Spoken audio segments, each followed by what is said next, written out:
Hello, heroes. Thank you all for tuning in to episode number 42 of the Nexus podcast. I'm your host, Adam Eastwood, and this week we have patch news to talk about. So we're going to go ahead and we're going to bring on our lore-loving, time-altering gamer, David Troy.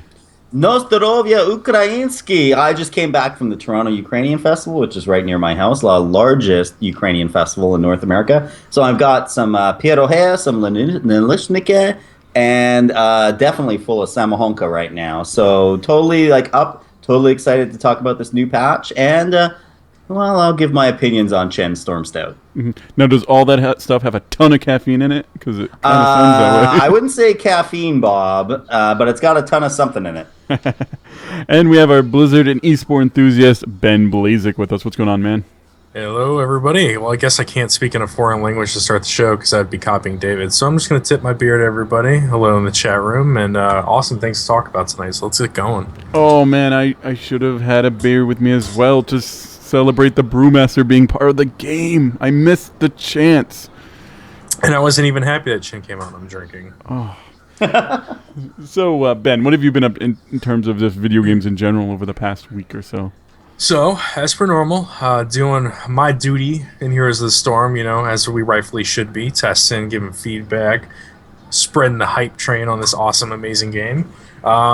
Still proving that even though after the patch, Sergeant Hammer is still very viable, and had a couple amazing games that I might go back and highlight a little bit, so that way I can force you to throw it up somewhere.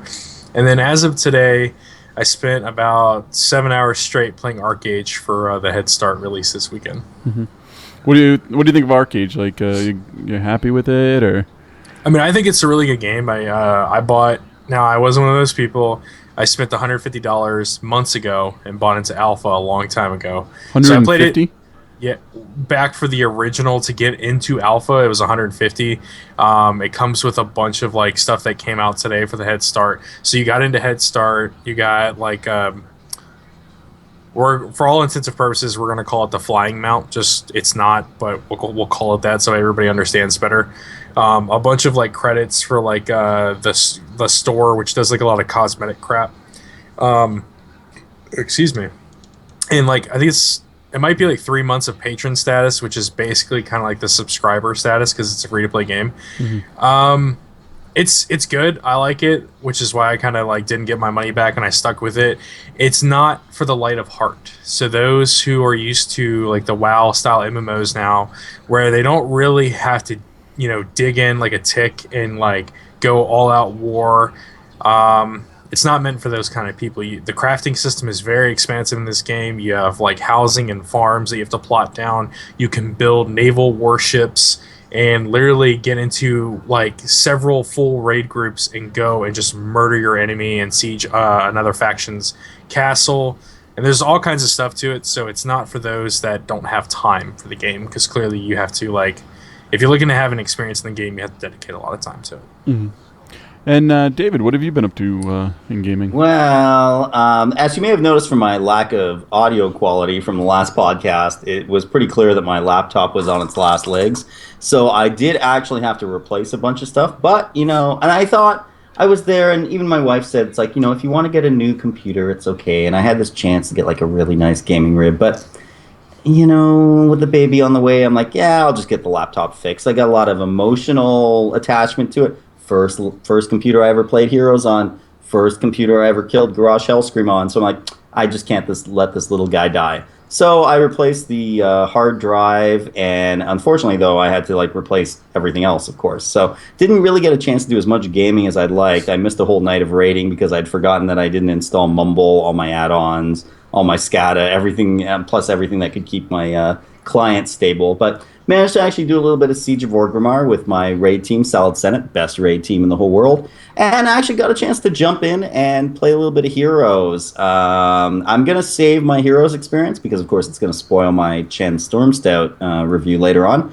But definitely, what I said a few episodes ago pretty much feels like it's true. As the temperature drops, all of a sudden I have less of an urge to play Hearthstone and more of an urge to play Heroes of the Storm. Mm-hmm. It's it's making me kind of one of those Cro-Magnon Ice Age people. It's I don't want to just relax and enjoy things anymore. I want to gank people and just finish them off. So See, David, you need to like think of the future. So if you got a new computer now, when your soon-to-be child is old enough to need a computer, they can take your old one. Then you get a new one then as well. Yeah, dude, you should have got the rig, man. On my, you know what? I'd rather save it until I have the money to get a real, like, this was one of those like pseudo rigs. So I want to save it for that point where I can really go in and get like something real, like doghouse systems or like something like really, really huge rig. So right now I'm just kind of like, yeah, you know, I'll spend a little bit of money. I'll live on this laptop. And, you know, when it's time to get the big one, that'll be later on. It's funny. It sounded like almost like an ad. It's like, I'm going to save my money to get a doghouse systems. No. Yeah, exactly. I mean, it's like it'd be perfect time to pull out. Oh, yeah, by the way. No. Yeah, by the way, we endorse Hewlett-Packard. I mean, for me, actually, a lot of my gaming this week, at least 40% of it was playing Diablo 3 on the PS3, the Ultimate Evil Edition. Me and my wife celebrated our third wedding anniversary, and so we got that game and been playing on the couch and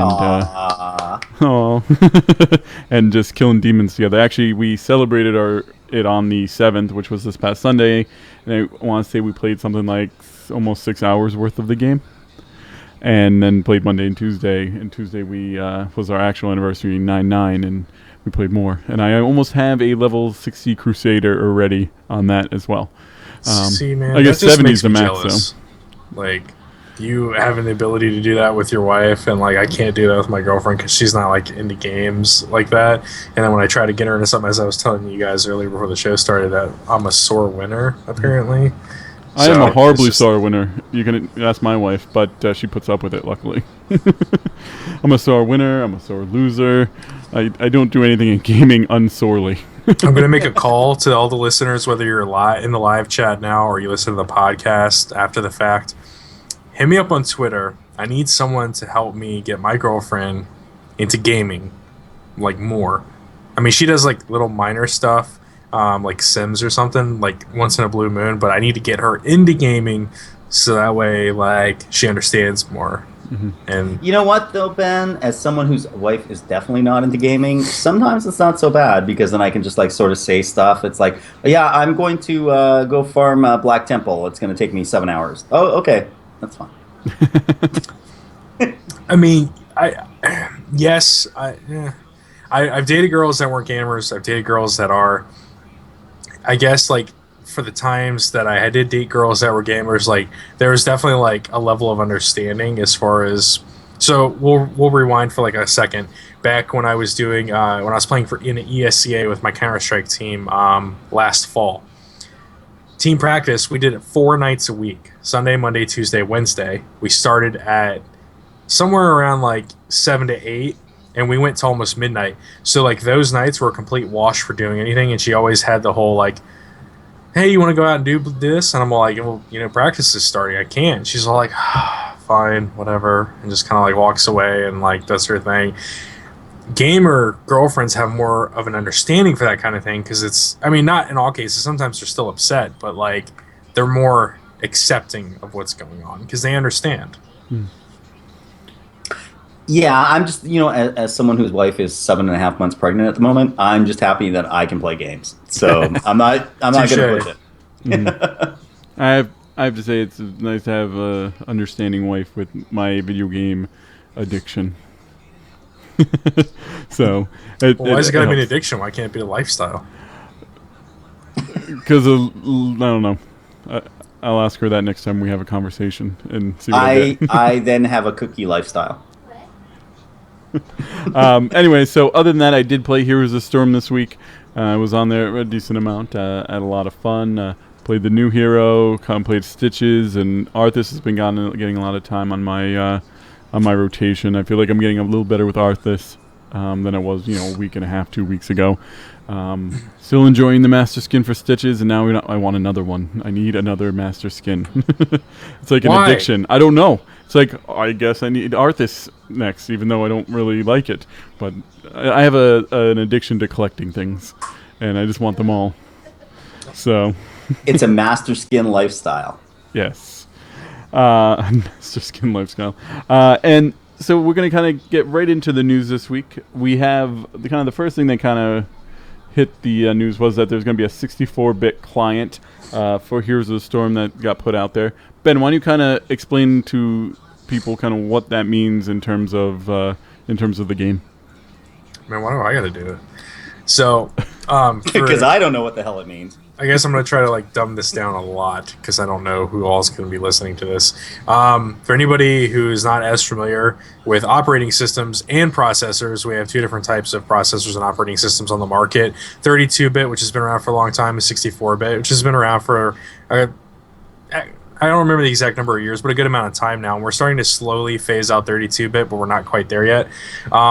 So we've been running on the 32-bit of Heroes of the Storm for a while. Even if you had a 64-bit operating system, you couldn't maximize the full potential of the game and the performance with the 32-bit version on your 64-bit machine. So now that we have a 64-bit version of the game, we can get full potential out of our processors or CPUs, however you want to refer to it, since we now have that option for a game client. Hopefully one day we'll completely get rid of 32-bit altogether, but you never know what's going to happen. Yeah, I think one of the things that I read, it says it can now use more than 4 gigs of RAM, so if your computer actually has more, which I think most computers are starting to get above that. I think I have 16 in mine. It actually can use that to run the game, so it runs smoother. Although I've had more problems since running it, probably, I don't know, I don't know what would cause the problems. Twice I froze up, got kicked out of the game, and couldn't reconnect. And I don't know if it's because of the 64-bit client or just another bug that's Were you happening. absolutely using the 64-bit client at that point? Yes. Okay. Because it was when they said it was through and I unclicked the checkbox.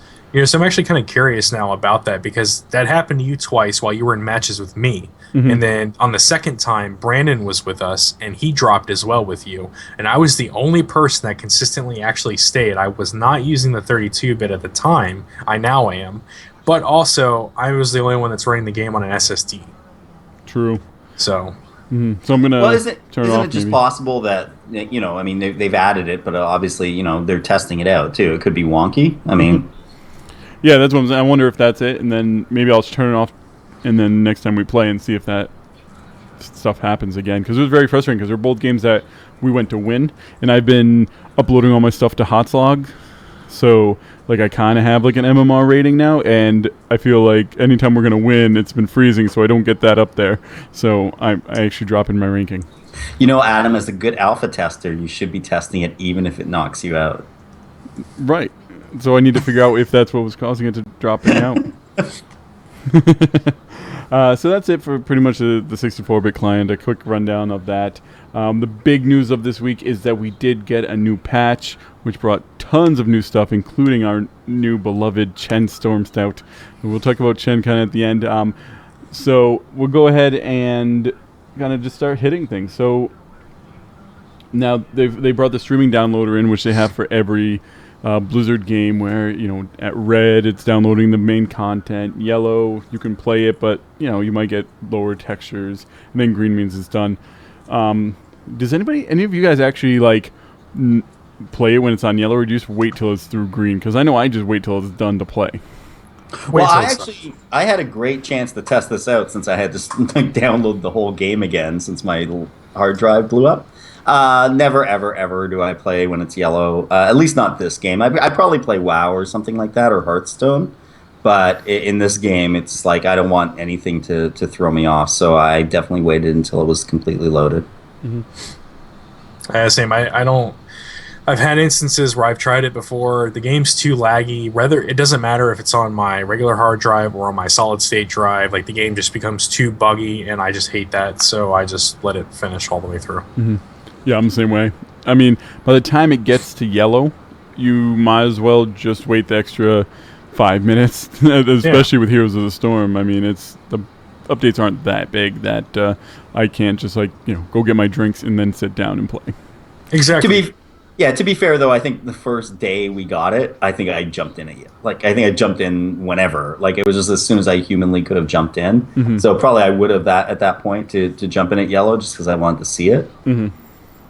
That's fair. If it was the first time we were going to be able to play the game, we probably would have been it's yellow, guys. We're in. It's orange. I don't care. It's orange. One of the big changes is the user interface. I love the new user interface. I'm just gonna say it. I think it looks better. It's kind of anyone who saw the pictures of like Chen, Asmodan, and Anubarak kind of got a hint of what it was going to look like. Ben, what kind of changes? What did you like about the user interface changes? So the first thing that really stands out is that there's not a whole lot of empty space on the screen anymore, which is good because like when you're looking at menus that are really small and you have your entire screen left empty and there's nothing to do with it, you kind of get that feeling that we already know that the game's incomplete because we're in technical alpha, but you start to get that feeling even more. Like, this is lacking a lot of options. There's not a lot of things here to do. Not necessarily gameplay options, but just like features in general. Now it's completely overhauled and it's a lot better. We can go through the different menus while we're still queued up. We don't have to worry about somebody kicking us out. If I want to look at the shop and we're still queued up for a match, I can do that. As before, I couldn't do that. It's a little bit more sleeker. If you're not paying attention, it's easy to miss stuff. But overall, once you click on everything a couple of times, it feels more like home, I guess, would be a way to say that. I'm still curious to see how the other modes are going to play out, because I don't think the hero selection really works well for ranked. But that's another thing in itself we can talk about. Mm-hmm. And David, what do you like about it? I mean, it was a big shock because it's a big change from what it was before. But again, once you get used to it, I think the whole party system was really great. I really like the fact that like it's all there. You can see who you're partied with. I think it's a lot more intuitive in that sense. I think it's a vast improvement over what they did before. For the people who are already in the alpha, it's going to take some getting used to because it's so different. But I think, for the people who are just going to be going into alpha and beta and then eventually launch, it's so much leagues better. Oh, sorry, I don't want to say league. Much better than before. I really like where they put the party select, how it's all the way across the top rather than just kind of off in the corner. You're able to see who the person's kind of currently logged as, even if you're not in the character selection, because you can see who they did last. It kind of it's like, oh, he's a melee specialist and kind of what's going on up there. I know some people, when we first went to change heroes, it was like learning where the new buttons were. It took a little while. Like the change hero, the ready buttons are now kind of over there on the bottom. But overall, I really do like it. I can't think of anything that I really dislike about it. Any of you guys, anything outside of like in-game UI? I know there's some people who were saying some stuff about that, but just the regular UI. Any negatives you can think of? I had no issues. Yeah. Now I don't remember what it was. It was something small though. It had something to do with like maybe the bottom left-hand corner. I don't really remember. Because That's bad. It was so insignificant, so that's a good thing, right? Yeah, I guess absolutely. if you want to consider that. Yeah, I don't know. You don't know. It's not going to come back. Don't So. have anything to complain about. Yeah. It was pretty cool now that you can see the level of the hero for the people you're playing with when you're kind of getting together. Thought that was pretty neat because you can be like, oh, he's level 8 of Stitches or whatever. I thought that was a pretty like small little thing that they added. That was pretty cool.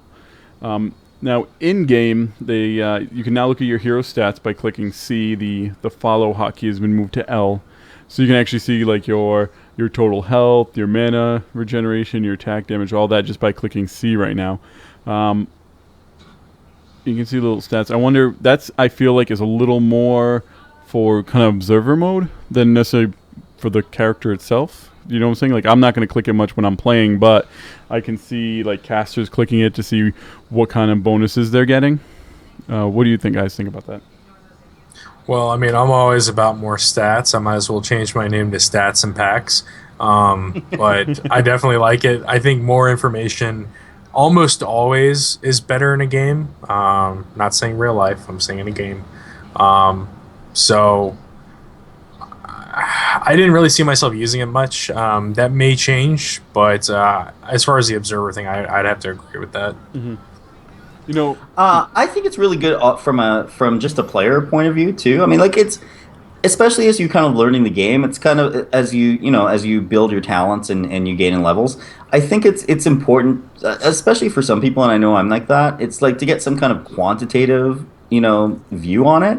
And I think the ability to just pull it up and see it, I think it's really nice at certain points of the game. Not everybody, thinks in builds and like this is the build I'm gonna get and that kind of thing. Like you got to kind of feel your way through it, and this gives you really like good statistics for that. Mm-hmm.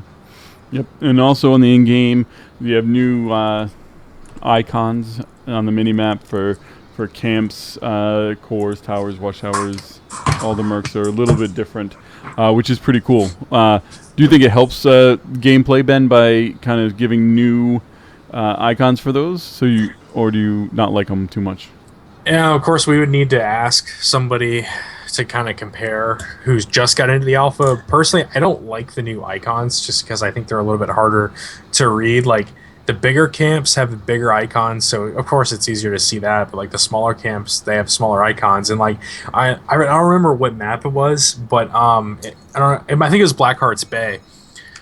The siege giants on the bottom left hand side. When I was looking at my map, I couldn't see the icon for it. And I don't know if that was just a momentary glitch for me that lasted all game, or if anybody else notices this, but I could not see the icon. So it was hard for me to tell if the camp was there or not. So I didn't really like that. I think, they went through, did a whole slew of user interface changes, which were great. But I don't feel like they needed to touch everything. As we go through different iterations of the game, of course, you need to polish things and switch it up. But I feel like that was the one thing that we could have left the same and nobody would have complained. Mm-hmm. No, yeah, I didn't. I guess it wasn't a big deal for me, but I don't know. I think they're trying to add a little bit more information to the mini map. It might help. Again, might help casters. Being like, oh, they just grabbed giants. They can see real quick. For casting a little more information to the user. Yeah. What do you think of the new mini-map icons, David, in terms of like the siege giants and stuff like that? I'll be perfectly honest, I couldn't really tell a big difference. I mean, I've been through a few mini-maps now. It's pretty much as soon as I see that dotted line going towards our base, I don't really think of the aesthetics around it. It's more just like, oh, holy crap. Like I'd better either start getting mercs on my own or take care of these. So I really didn't see much of a difference. Mm-hmm. And you can also now hit tab. You can see if the ally or opponent is dead or not. I don't know. I don't think it needs it that much because you can see just from the upper left and upper right hand corner of the screen now, or as always. So I don't think there's information you need in that screen. Also, when you go into the show talents portion, you can see your teammates' heroic ability icons and a cooldown, which I like. Because if you're not like in team chat or anything like that, you can at least try to use your ability when they're using theirs. So it adds a little bit more to teamwork when you're not communicating over Skype or something like that. True. Very, very true. Mm-hmm. Have you used that at all, Ben, or you just did not quite work that in? Not as much yet, just because, like, even though, like, usually you're aware of the changes, it takes, like, a little bit to kind of let it soak in and make it become second nature. Like, I'm about always checking secondhand information to stay up on top of my team, so, like, I guess when I first started playing Heroes, my map awareness wasn't that great, just because I was, like, so focused on, like, being, I don't really know what the word I want to use here, but basically being like such a pain to the enemy and like trying to basically keep them out as much as possible. Now my map awareness is amazing. Like I'm always aware of what's going on that mini map just as much as I am on the main screen. Mm-hmm. So in time, I think it'll develop. It's just a matter of me playing with it a little bit. So. And I mean, that's pretty much it for the user interface. Some key increases to the out of game and a few changes in screen or in game. So they've also kind of redone some of the daily quests. Rather than winning one game now, you have to win 3, but they've tripled the amount of gold needed to. Tripled the amount of reward for the gold. Play 2 games is now play 8 games, and play 2 games with any assassin, warrior, support, specialist. Is now 3 games, and again 200 to 300 gold. I like that. It kind of brings more gold into the system. Might take a little bit longer to get these quests done, but in the end you wind up with more gold to buy heroes and master skins. Yeah, I mean, it's all about getting people to play more. I mean, obviously, looking at this, there's nothing to it other than getting people to play more. I mean, if I get a quest that says win 1 game, okay, I'm in. I lose 20 minutes later, I'm out. Right now, I feel like if I'm not at least, I can't really keep up on the maximum amount of gold that I can get through the questing unless I'm literally playing at least 3 games a day. Really, right? Is what it comes down to. I have to play at least 3 games a day to get, to the maximum amount of gold and keep up with my quests. Mm-hmm. Or you have to binge 1 out of every 3 days. Not really, right? Because if you got 3 quests sitting there, you're not getting other quests while those quests are sitting there, right? But you have to at least clear out 1 a day. The 3rd day. Yeah, I guess so. Yeah, you can either play huge on every other. Yeah, okay, you guys are right. You can binge every 3rd day or just clear it out once per day. So yeah. Mm-hmm. My standpoint stands. This ain't no MMORPG. This is an arena game. Play. Yeah, but 8 games is a lot to ask of someone though for a day.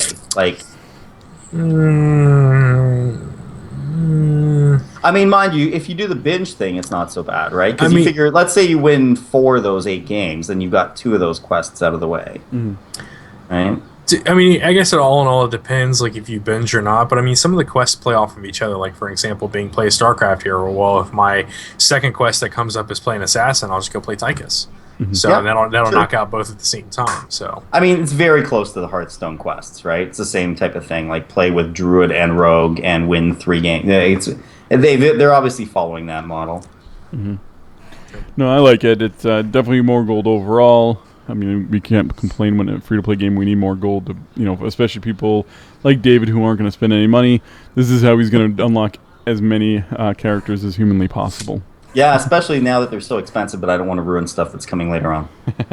Earning gold in games, versus mode now gives you 30 gold if you win, down from 40, and if you lose, you get 20 and up from 10. However, I know, unless I'm crazy, I thought I was still getting 40. I was getting 30 for the win and 10 for playing. And when I lost, I think it told me I got 10 for playing and 10 for losing. Yeah, that makes sense, though, right? 20. Right. So, but I was still getting 40 gold for a win. Unless I'm absolutely crazy and it didn't actually happen that way. Ben, have you noticed it at all? Honestly, I use money, so I don't pay attention to my gold at all. I'm just I take my wallet and I just throw it at my monitor and then say, here, have at it. I don't really see. I guess I wasn't really complaining about the gold that I was getting per loss because I understand, I lost. I should not really be getting rewarded for losing. So I didn't really feel a necessary change to increase the number at all for winning or losing, for that matter. But that's just my opinion. You don't like participation trophies? Look, if you got participation trophies when you were a child for playing soccer, that's on you. And I guess your parents wanted you to feel good. But my dad was always the rub some dirt on it, suck it up kind of guy. So that's kind of how I grew up with that mentality. There wasn't participation trophies when I was growing up. I'm just saying, you don't like them. If everybody's special, nobody's special, right? As someone who watches their gold like Scrooge McDuck, unlike Mr. From inside Stacks of Money over there. No, I don't have stacks of money. Do you go to McDonald's at all? Sorry, Stacks and Packs. Do you go to McDonald's at all? Do I go to McDonald's? Yeah, ever. Well, we're waiting for them to come here in Canada. Okay, so do you go to any type of fast food No, at least once? I'm joking. Yeah, I go to McDonald's. Okay, well, don't go to McDonald's one time. Boom, there's money. I know. I don't want to. I'd rather go to McDonald's 2 times. Just saying. But But I mean, like, to be honest, this is. I think this is kind of probably maybe a rage. To reduce the rage in alpha, because I mean, really, that's all it is, right? It's just we're like, okay, you're not. The difference in getting gold just goes down from 40 instead of 40 to 10, it's 30 to 20. So I think that's kind of what they're trying to get at here is that, like, look, winning isn't that important. Like, it's more playing it. Are they crazy? Winning is what it's about. It's that W, son. It's that W. Well, I know. I mean, some people will feel that way anyway, but I think this is them kind of trying to at least reduce that a little bit in that, like, don't freak out just because you're lost. We're supposed to be testing the game and not just, we're not, even though there is competition and there's competitive leagues right now, like at every level, it shouldn't always be like a freak out if you lost. A game's not good unless it's fun when you've lost. I guess you're gonna have to like have Adam try to teach that to me or something on the team, because if you guys were to look at my desk, I've got a 4-foot wide desk, and the wood in the center where my keyboard is literally bending down like this from when I slam my fist into the desk. But Ben, don't you have, even when you lose, don't you have fun in this game?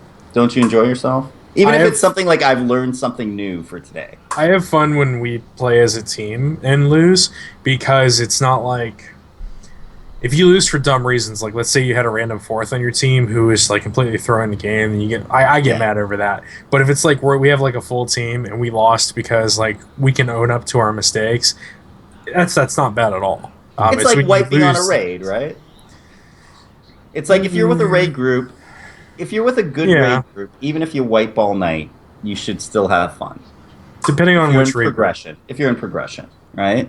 Well, I used to be in like hardcore progression. Yeah, exactly. Some nights it was fine, and then some nights you've got the guys that are like really out for blood and like really, and I'm just like, look, I'm top healer and my tank is staying alive. I don't know what you guys are doing, so you have that argument somewhere else. But that's not a game problem. That's a group problem, right? But the game itself was fun, right? Yeah, I mean, generally, yeah.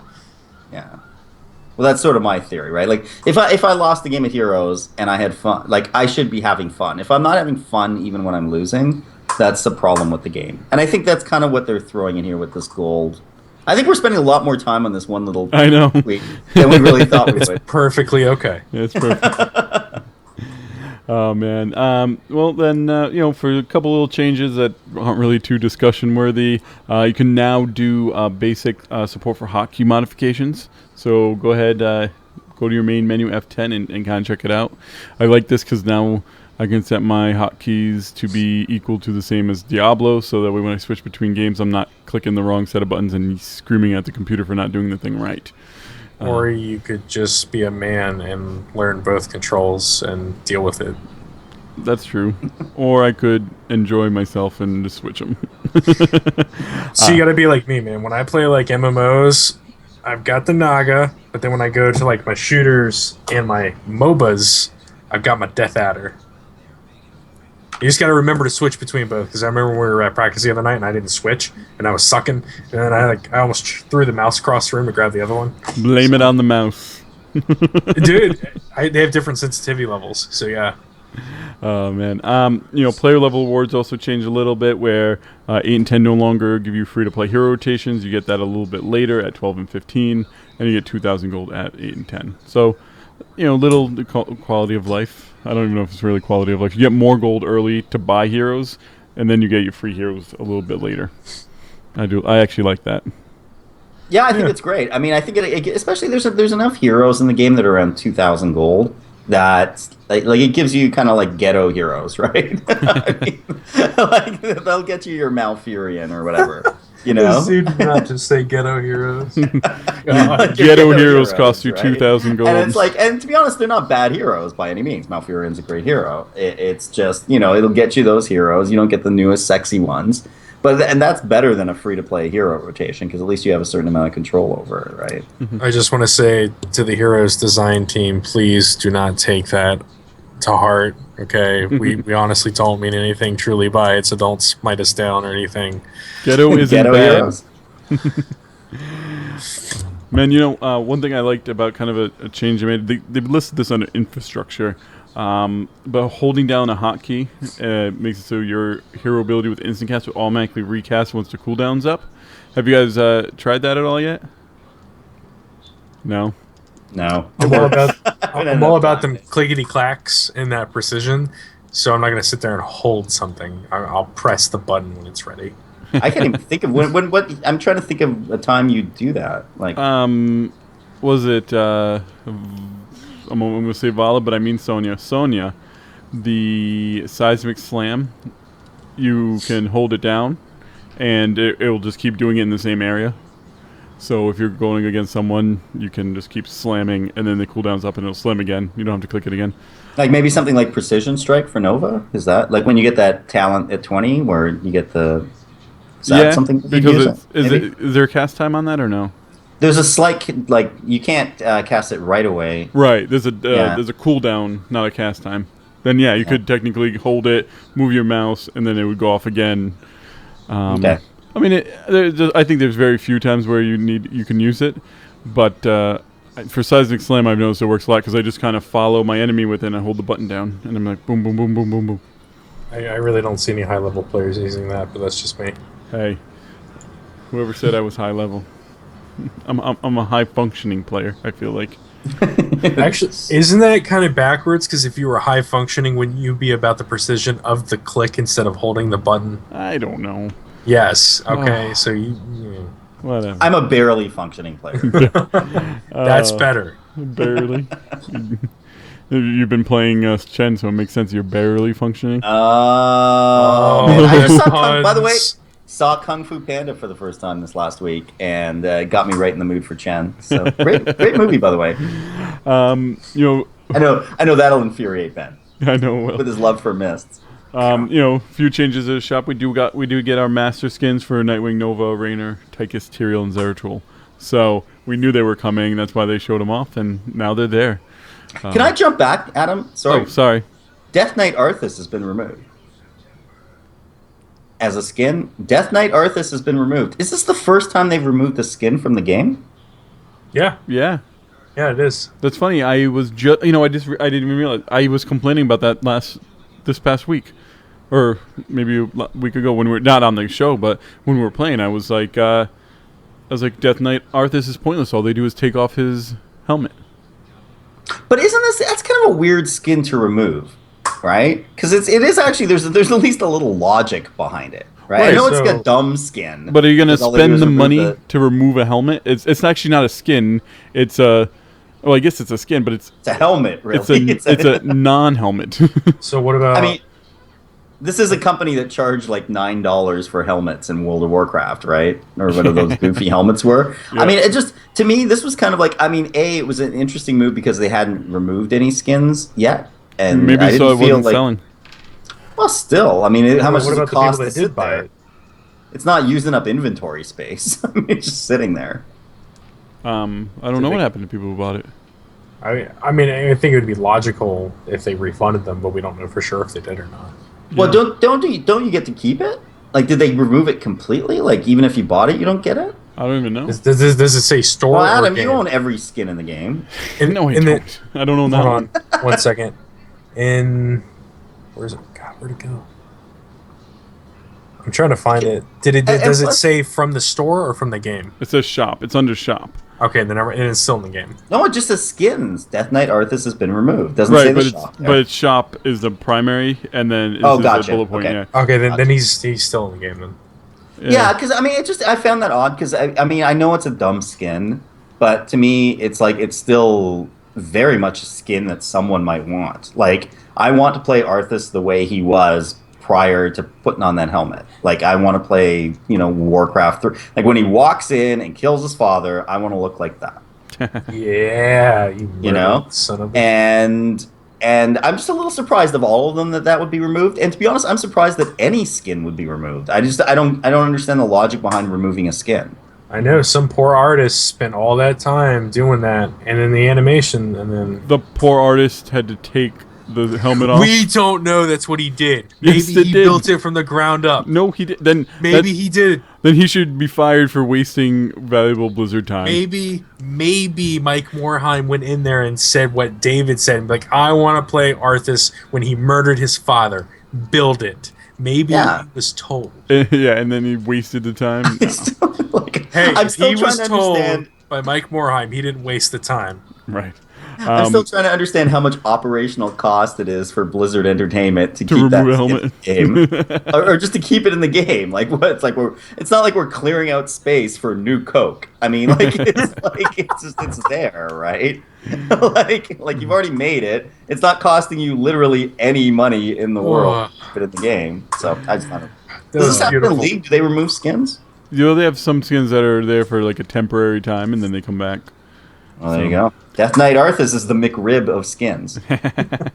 And we had some price changes. Zagara dropped down to 7,000 gold, or 850. So now Zagara is not a 10,000 gold champion anymore. And Candy King Murden is now $9.99. Does that make you want to buy it, Ben? You love that skin from what I remember. No. No. This is where I fail as a lollipop. All right, I'm good not looking like a lollipop running around smacking people in the face.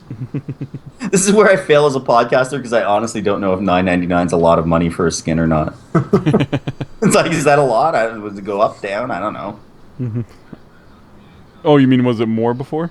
Yeah, I have no idea how much skins cost in this game. Oh, I thought like $5. It went up, right? No, there's one of the $14.99 skins, I think. Okay, well then it's still overpriced. But not as overpriced as it was before. I guess so. $14.99. Oh my David, what do you order when you go to McDonald's? I order when I go to McChicken. I'm a fillet of fish guy, to be perfectly honest. So I'm not kind of appropriate. I'd be like the person who picks Murky, I guess, at McDonald's. I get the fillet of fish. I don't know what you say. I get the filet mignon, Ben. It's all the same. It's all made from the same meat. It just flavored differently to taste like a fish or a chicken. We'll just drop a couple drops of liquid van. Fish and no, like, do you? Never mind. I'm not gonna. This McDonald's analogy is killing this whole show. Yes. So there were definitely art and sound changes that were made over this patch as well. I think the ones that I noticed the most were Shando Illidan, Roller Derby Nova, and Blood of Terrande kind of got their visual upgrades. Spectre Nova didn't look much different to me. Shando Illidan looks more like svelte. He doesn't look so chubby anymore. That's what I noticed in terms of like what the skins look like. So it's funny that the facial animations have been added for Chen, but Chen was added, so I guess that makes sense, huh? Well, yeah, if they're plugging away on a lot of different, there's animations and all that other stuff to get them polished to be released in the alpha, then yeah, it's pretty straightforward. Mm-hmm. And the auto-select hero model has been updated. He's known as the Nexus champion officially. I don't think we knew that before. Okay. Yeah. Sure. I mean, if that's what I wasn't even paying attention with that. What do you think of the new mount changes, Ben? I thought what's the official name of that? Like the darker horse? The Warhorse. Okay, Warhorse. Kind of like the Warhorse. It's not bad. I think like the head can use some rework, but overall it's not bad. I was using it on Witch Doctor last night, so.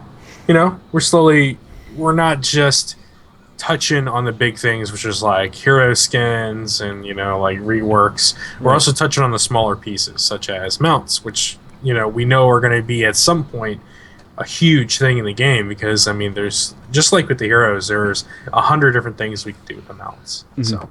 And the horn on the rainbow unicorn is nuts. He'll poke your eye out. I mean, I'm not into that whole rainbow thing like you are, but, I can show you my my rifle, by the way, the poke your eye out, shoot your eye out rifle. So, just to let you know. Okay, so now we're going to kind of get more into kind of the gameplay aspect of the game. We're going to talk a little bit about the battleground changes. There are two battlegrounds that kind of got their changes. Garden of Terror and Haunted Mines. Haunted Mines has gotten, what's this, the second or third redo at this point? Ben, if you want, why don't you start with the Haunted Mines, kind of tell people what is different about it now than when last we covered it. So, with the Haunted Mines, we removed knights, right, on both sides? Mm-hmm. Yeah. Okay. So we removed knights on both sides of the map. There's still the center knights, but as opposed to siege giants on both sides. Yeah. There was only one center knight the whole time. They used to have two. Yeah. Wow. What am I thinking? Jesus. So instead of having 5 merc camps, we're now down to 3, and then we took the mines themselves and we actually made it. What is it like? It's almost like 1/3 the size of what it used to be. Yeah. It's almost the same height, a little bit smaller.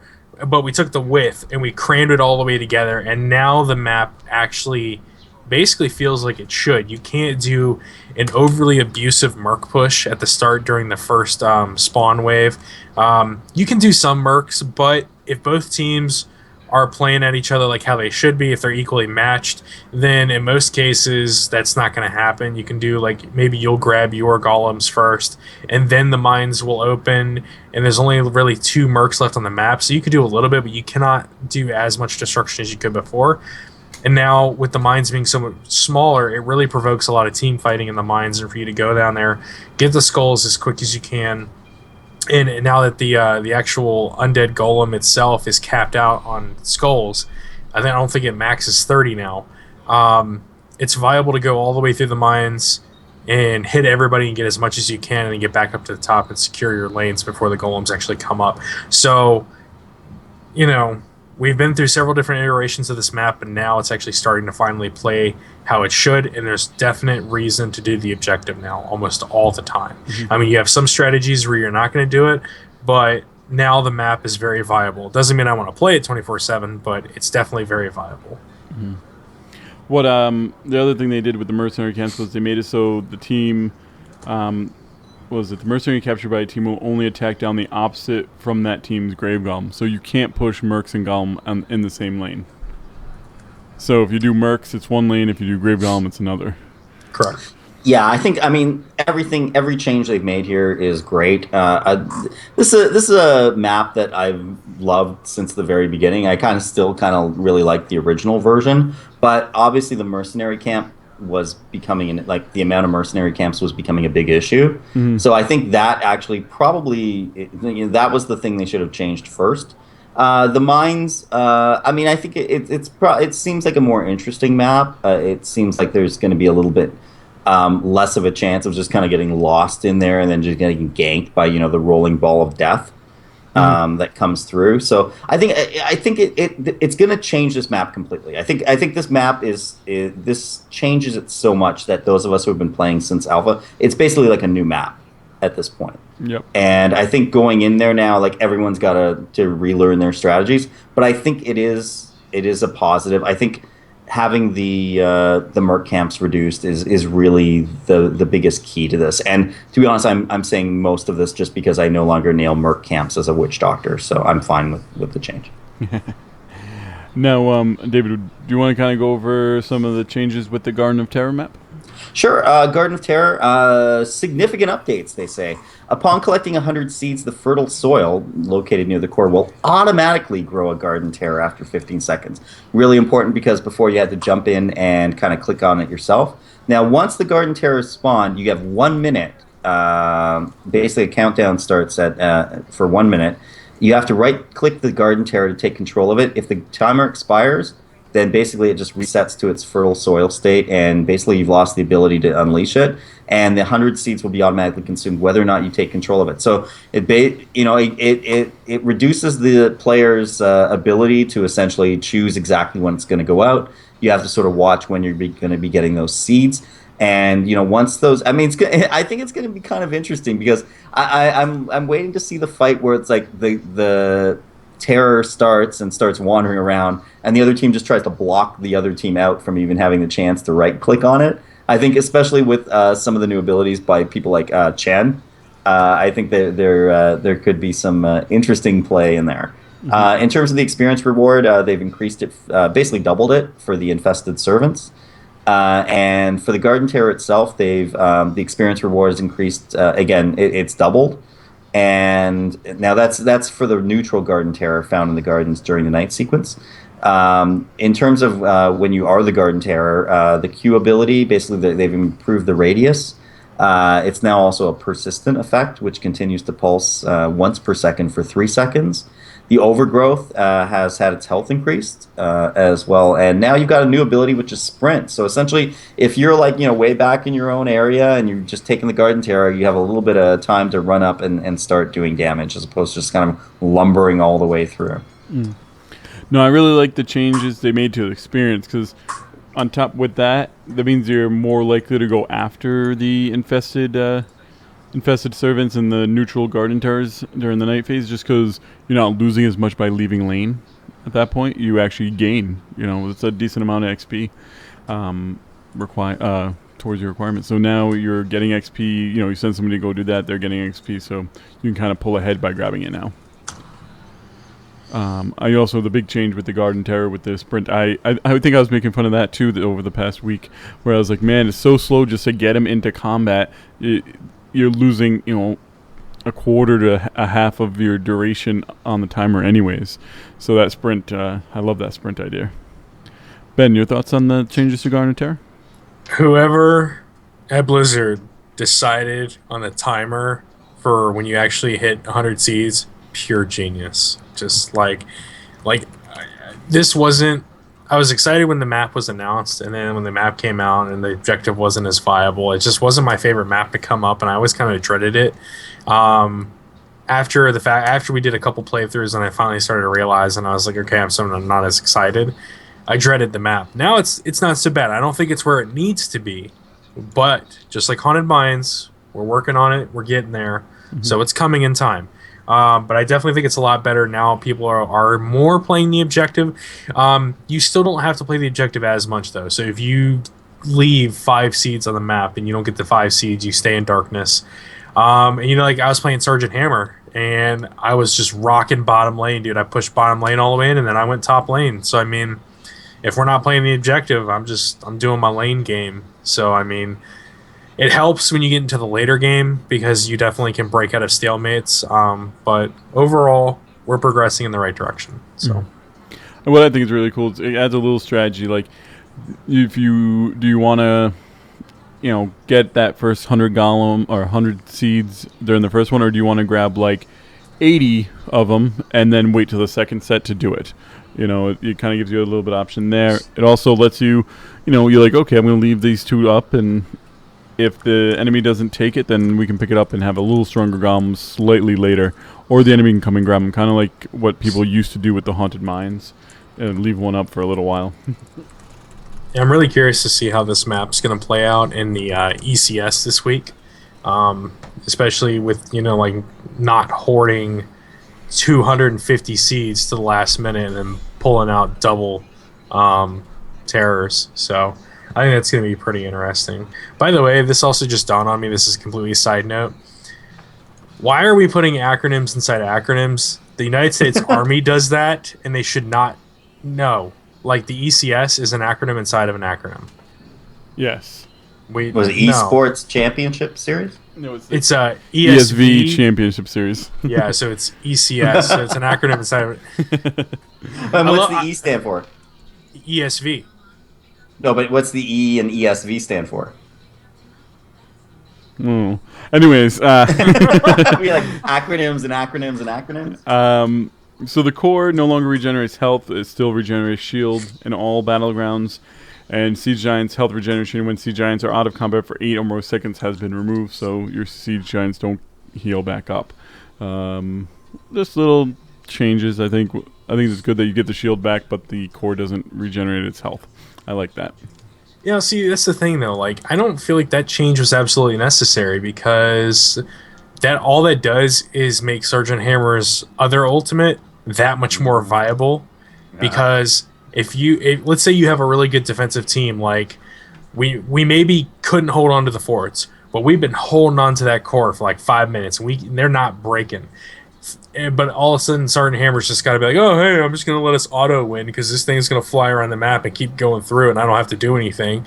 Like, there should be a push for struggle. Like, the whole debate for war of attrition could be made there, but at the same time, it shouldn't be where, because the core doesn't regenerate, we can now win by some dumb mechanic.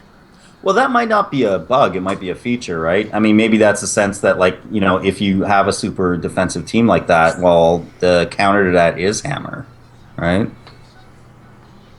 Yeah, but what if you don't? I don't know. I just feel like it would be too easy for hammer because it's like, how do we know that going in? How do we know that this team is going to be so defensive in the last leg of the game that we have to pick hammer and make him one of our choices? Yeah, I mean, yeah. I'm just thinking. I'm trying to think of like counters and that type of thing. I mean, maybe that's Hammer's role in the game is to essentially break through that type of defensive strategy. It's Siege Tank's job to lay siege to the enemy. Yeah. Oh man. Oh, them puns. Oh, that's deep. That's why you're Kirk. That's why I'm Kirk. Oh, man. We had some overall talent changes as well. It looks like a lot of the talent changes were done to kind of support talents. Cleanse getting an increased cast range, more healing from Healing Ward. Promote gets a 2 to 300 from 200 to 300% for the health gained. And Storm Shield, target search radius increased 5 to 8. So those are like kind of support talents that they obviously felt needed a buff. Which is interesting. So they obviously probably didn't see enough people taking them. So they're like, okay, let's see what we do to buff these up a little bit. I like the changes they made to Seasoned Marksman. What it basically does is it no longer requires you to get, last hit. What it does is it requires the player to be in the proximity. 1 stack per minion kill, 2 stacks per hero kill, and now instead of 5 stacks for every 1 basic attack, it's 6 for 1. Man, this helps Illidan and Zeratul get these stacks a lot easier. Because before, as melee, it was hard for them to kind of get in and get those stacks at times. Where someone like, well, I'll just say, I know Tyrande has it. She was able to, attack from range and get them, so it was a lot easier. I think it makes it more viable of a talent at this point. Yeah, I'll give you that one. I'm not gonna really contest. Mm-hmm. I always liked it, and I always did it with Illidan, and I was like, I know I shouldn't be, but I feel like this should be stronger than it is.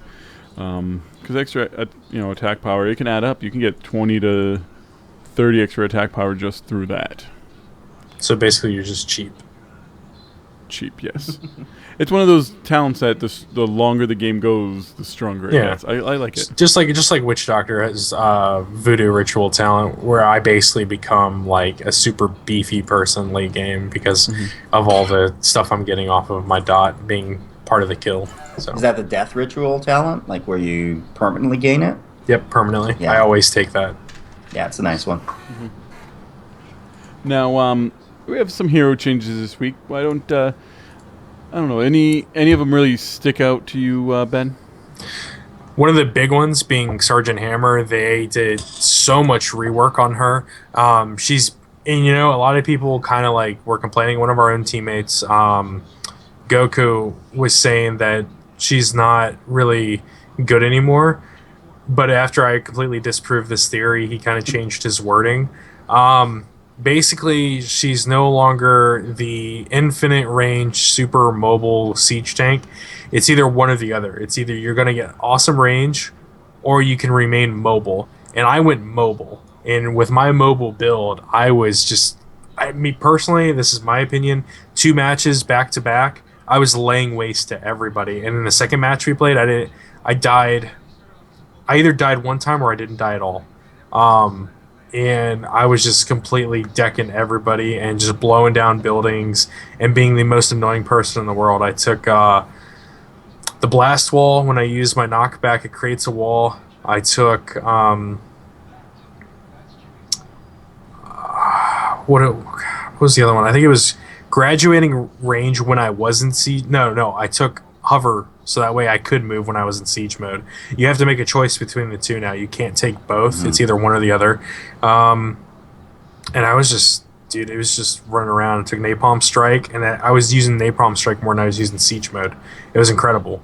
So I think Sergeant Hammer is more balanced than she used to be.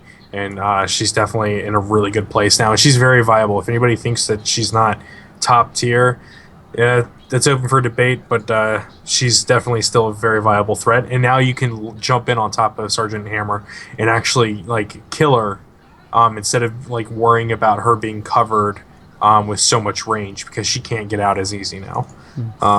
Murky had some large changes too, but basically he's not as good anymore. Yeah, I always find some of the most elegant changes is when they've got two talents that really synergize well together, and then they pop them in the same level. Like I think that's like a really nice elegant change when you have to make them make you choose between them. To me, it's strange. The one that kind of jumped out to me, I mean, I agree, Murky's just a mess, and they're going to be playing with him forever, and nobody plays him anyway because they should be ashamed. To me, the biggest change is one that nobody's really talking about, and that's Kerrigan's search arc for Primal Grasp being decreased from 70 to 35 degrees. That's a pretty big change. I mean, if you actually physically think about it in terms of the way that works, you've got to be much more exact now with that Primal Grasp ability than you were before. Because you're going from kind of a very wide, cone that would just grab everything around it to essentially just a very... the first thing I thought of when I saw that, I don't know if anyone played Madden like for the last number of years, but there was this one year where they had the quarterback cone, where essentially it's like if you were like a really good visual quarterback like Peyton Manning or Tom Brady, your cone was the whole field. And then if you were like a crappy quarterback, like of course the Bills was, and it was me, like your cone was essentially just a line that went down the middle that unless you were absolutely staring down your receiver, you were going to miss the pass. And to me, that was the first thing I thought of, is that all of a sudden, like, whoa, this cone is like a lot smaller than it used to be. So like the whole, like, just bringing a bunch of minions in and then just like slamming them. To me, I think it's an unsung change, but I think it's going to change the way Kerrigan plays quite a bit. Yep. That's really the one that jumps out. It's a good thing. I mean, that's good in as far as like developing complex mechanics, because you don't need every hero to be as easy as Raynor, and that's what helps longevity of the game, is having complex heroes with complex mechanics to drive complex strategy. Yeah, I mean, I just think it's a bigger nerf than people think it is. I think it's gonna change that, especially for people who are not like super great at the game, because Kerrigan is like one of those nice things where it's like, oh, I can just like nail all these minions and get a lot of XP. Whereas now that's not really the case anymore. But I think it also kind of kills a bit of the flavor for her. I don't know. But that was really the one that jumped out. I mean, obviously Murky and Hammer were big ones, but other than that, really nothing. I was going to say, what it does is it makes the skill cap higher for her. So like when you go to her hero page, I forget how many she had. If she had 5 out of 10, now I think that brings her up to 6, 7 out of 10, because you need more precise with her, which I think fits her pretty well. The one change that I'll talk about real quick is Stitches. They did take away sprint from Stitches, and they actually, the self slow when you gorge, the self slow reduced from 30 to 15, so you can move a little faster when you gorge, because what people were doing were gorging and sprinting and putting people behind their lines. So they kind of made it so you can't sprint into it, but you aren't moving quite as slow. I think that was so they kind of tried to balance it a little bit there. I'll tell you, when I gorge, man, 15%, I'd be happy with that. Oh, man. So we're going to kind of stop at the patch notes there. There was a lot more. Kind of go ahead. You can read it. We'll probably talk about it a little bit more kind of next week, as well as, we might talk, specific Murky things. Maybe a couple other heroes we'll hit as well. But we definitely want to not miss the announcement. Well, not the announcement. The Chen coming out and entering the Nexus. As everyone knows, I am very excited.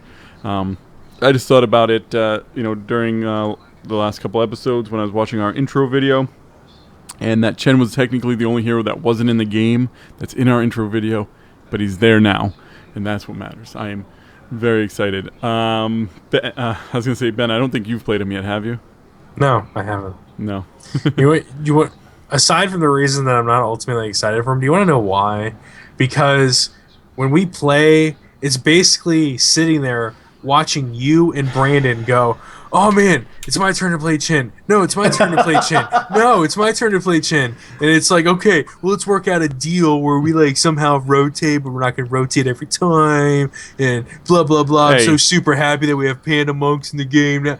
For the It's like having two little sisters, Ben. No. God. For the record, Ben. And I'm just like, well, then I guess I have to play damage because we're not going to have any. You have to give me some credit. I was playing a lot of my, the guys who need to play in team, Arthas and Stitches, those guys. I was like, oh, you know what? I need to play these guys because they are, top tier warriors. So, David, why don't you let us know what you think of Chen Stormstout? Well, to paraphrase the great man Jim Gordon, Chen Stormstout was not the hero I wanted, but he was the hero I needed. Because I have to admit, I got a chance to play him, loved it. Adam, you were in the first game I ever played with Chen, and I was terrible, of course.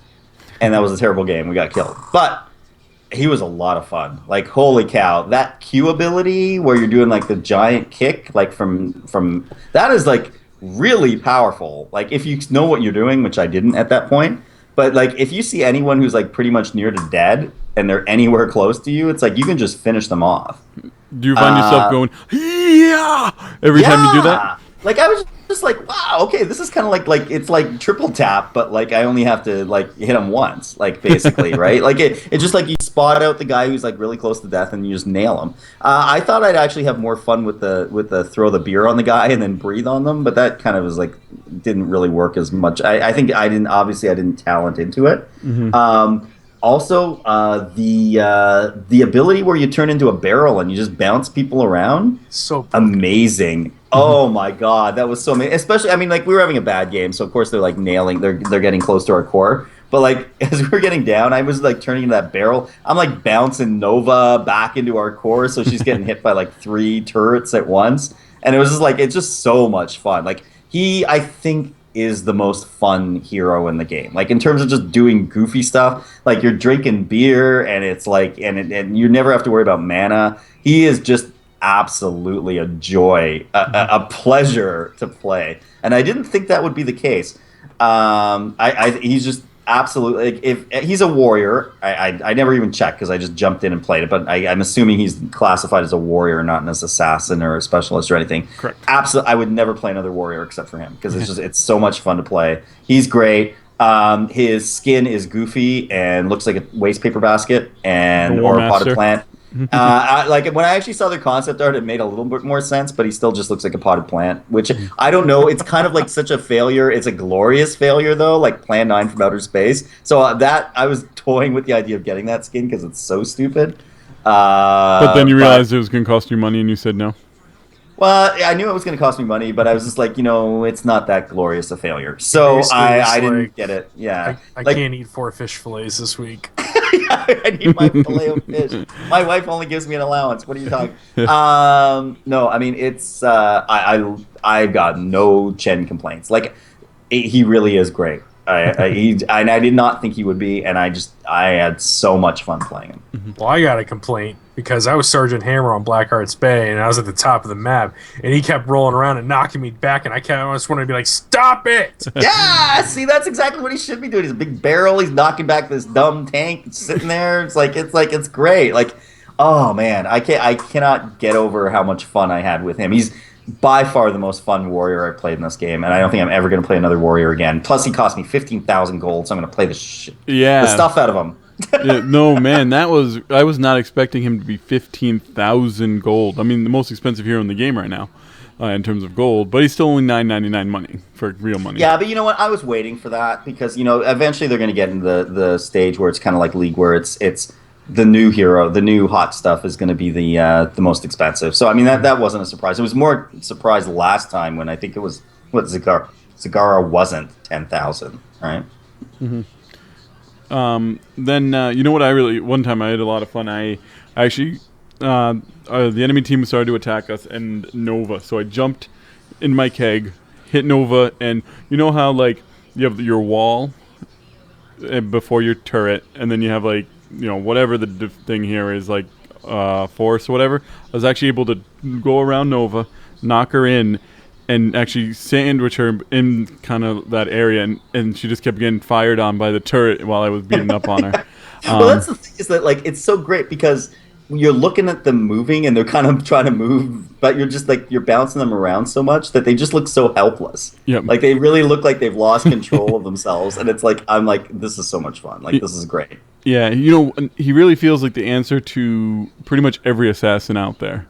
He's able to kind of get in there, and when you drink with his D, which is his trait, you get that shield, which no assassin can get through. Even triple tap is tough to get through the shield late game. So he's really tanky in those regards as long as you're drinking your brew. There was a bug this week where your talents weren't unlocking properly, and I don't know if it's been fixed yet. So I only got to play in one game where I got to try out Storm, Earth, and Fire. But that was pretty cool when I did get to try it out because you kind of take control of one of them, and the other ones just kind of go off on their own and do their thing, which is a lot of fun. But I don't know which one I prefer yet. But that barrel roll thing, though, think about it. I was just thinking about it, too. Like, if you got, like, someone near you who's being, like, accosted by Zeratul, like, that is, like, a real big save in that case. Because you can just bounce Zeratul all over the place. Yep. No, it's very... I think that's more the utility, where the other one's a little more DPS. But it's also a little harder to kill you with when there's three of them, because they could kill two of them and you're still able to run away. The Wandering Barrel also is really good as an escape mechanic because you get that huge shield when you cast it. So you can actually just you can bump them and then run away the other direction. Plus you're fast. Like you're super fast when you're in that barrel. Like you're just moving all over the place. So I love that mechanic. Yeah. He's very mobile with because you can, flying kick in, barrel out if you need to. Yeah. Well, you can flying kick in and then barrel the guy back into your turret. Yep. Yeah, because you end up on the other side. So there's a lot of things. It's a lot of fun. We will have another show where we're kind of go more in depth on how to play him, which way to build him when we really spotlight him and when we get a little more practice. First glance, Ben, based on what you've seen and seen people play as him, how would you rank him? Fat Panda shouldn't be that mobile. Pandas shouldn't be mobile? Fat pandas should not be mobile that are like Terminators. But they know Kung Fu. He's a Kung Fu Panda. Now we're going to have to pay the copyrights. Thanks, man. No. All right. I'll say he's unique. The humor's good. I'm played out on the whole panda thing because of Mist, so my judgment is biased. I guess his creativity behind his kit and the uniqueness make it a higher rating. I don't normally do the 1 through 10 thing, but I guess I'm going to do like a 6 or a 7. We'll go with a 7, I guess, even though it'd be better if he wasn't a panda. But he'd be better if he wasn't a panda. And I'm concerned with the shield thing, because I guess, I don't know if their logic behind the whole shield is like, drunk people are basically Terminators that can survive anything. So he's hopped up on goofballs. Dead serious. I'll tell a story after this, but go ahead. But that's my rating. Post show. Ben, what's your David? What is your rating on him? I'm gonna do it on the McDonald's Happy Meal rating, with things that a kid would want with a Happy Meal. So with the absolute lowest being apple slices and number 1 being filet of fish. I will give Chen Storm's. Yeah, well, at least when I was a kid. With number 1 being a double filet of fish. I think he's super fantastic, and he's like just the best filet of fish I ever ate. Wow. Now, for me, I'm going to kind of rank based on what we have out there in terms of heroes.